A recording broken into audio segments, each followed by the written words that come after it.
বছর পর আপনারা আবার একসাথে ফ্যাসিস্ট পেয়েছেন। সেই জন্য আল্লাহর কাছে হাজার শুকরিয়া আদায় করেছি। দীর্ঘ ফ্যাসিবাদী বিরোধী গণহত্যায় যারা শহীদ হয়েছেন তাদের প্রতি আমি শ্রদ্ধা জানাচ্ছি। যারা আহত হয়েছেন তাদের প্রতি জানাচ্ছি আন্তরিক সমবেদনা। আমি চিকিৎসার কারণে যুক্তরাজ্যে অবস্থান করলেও আমি সব সময় আপনাদের পাশেই আছি।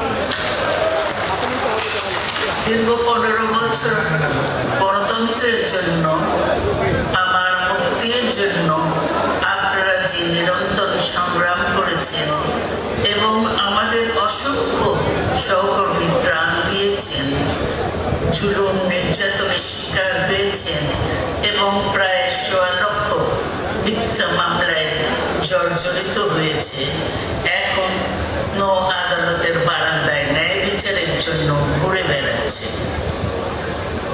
আপনাদের এতে শুধু দল নয়, জাতি চিরকাল স্মরণ রাখবে।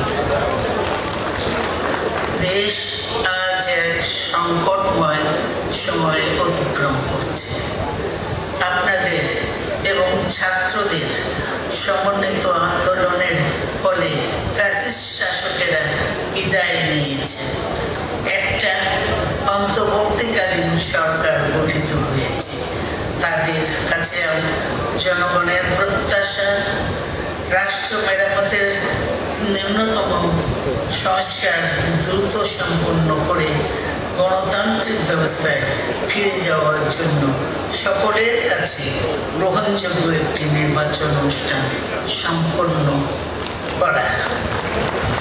আমার অবর্তমানে দলের ভারপ্রাপ্ত চেয়ারম্যান, সিনিয়র নেতৃবৃন্দ এবং আপনাদের সকলকে সাথে সঙ্গে নিয়ে নিরন্তর কাজ করে দলকে সুসংহত করেছেন। আমি আপনাদের ধন্যবাদ জানাচ্ছি। আমি বিশ্বাস করি আপনারা শহীদ প্রেসিডেন্ট জিয়াউর রহমানের আদর্শে আরো উজ্জীবিত হয়ে আগামী নির্বাচনে সাফল্যের জন্য ঐক্যবদ্ধভাবে কাজ করবেন। এমন কোনো কাজ করবেন না যাতে আপনাদের এতদিনকার সংগ্রাম আত্মত্যাগ বিফলে যায়। আমাদের সব সময় শহীদ প্রেসিডেন্ট জিয়াউর রহমানের সেই মুক্তি মনে রাখা দরকার। ব্যক্তির চেয়ে দল বড়, দলের চেয়ে দেশ। বাংলাদেশের সর্বস্তরের মানুষ, বিশেষ করে তরুণ সমাজ আজ এক ইতিবাচক গণতান্ত্রিক পরিবর্তনের জন্য উন্মুখ হয়ে আছে।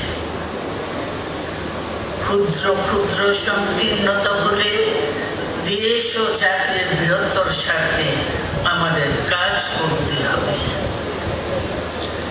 এখনো ফ্যাসিস্টদের দোসররা এবং বাংলাদেশের শত্রুরা গণ অভ্যুত্থানের মাধ্যমে প্রাপ্ত অর্জনকে নস্যাৎ করার জন্য গভীর চক্রান্তে লিপ্ত রয়েছে।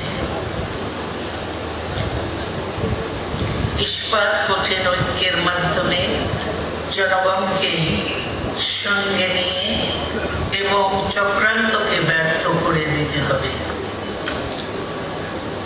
গণতান্ত্রিক বাংলাদেশ নির্মাণের জন্য আমাদের সকলকে একযোগে কাজ করতে হবে। আসুন আমরা আগামী দিনগুলোতে শহীদ জিয়াউর রহমানের স্বপ্নের আধুনিক সমৃদ্ধ গণতান্ত্রিক বাংলাদেশ নির্মাণের জন্য আমাদের সর্বশক্তি নিয়োগ করি এবং এত ত্যাগের বিনিময়ে প্রাপ্ত এই অর্জনকে সুসংগত এবং ঐক্যকে আরো বেগবান করি। আমি যুক্তরাজ্য থেকে অসুস্থ অবস্থায় আপনাদের আহ্বান জানাতে চাই, আসুন জনগণকে সম্পৃক্ত করে বাংলাদেশ জাতীয়তাবাদী দলকে পূর্বের ন্যায় আন্দোলন, সংগ্রাম ও রাষ্ট্র পরিচালনায় নেতৃত্ব প্রদানে আরো ঐক্যবদ্ধ এবং সুসংহতভাবে গড়ে তুলি। আপনাদের মাধ্যমে ছাত্র, যুবক সহ দেশবাসীর কাছে আহ্বান রাখতে চাই, আসুন প্রতিহিংসা, প্রতিশোধ নয়, পারস্পরিক ভালোবাসা ও ভ্রাতৃত্বের মাধ্যমে আমরা সকলে মিলে আমাদের প্রিয় মাতৃভূমিকে, বাংলাদেশকে সত্যিকার অর্থে একটি বাসযোগ্য, উন্নত ও গণতান্ত্রিক রাষ্ট্রে পরিণত করি। আল্লাহ হাফেজ। বাংলাদেশ জিন্দাবাদ। আমরা ধন্যবাদ জানাই।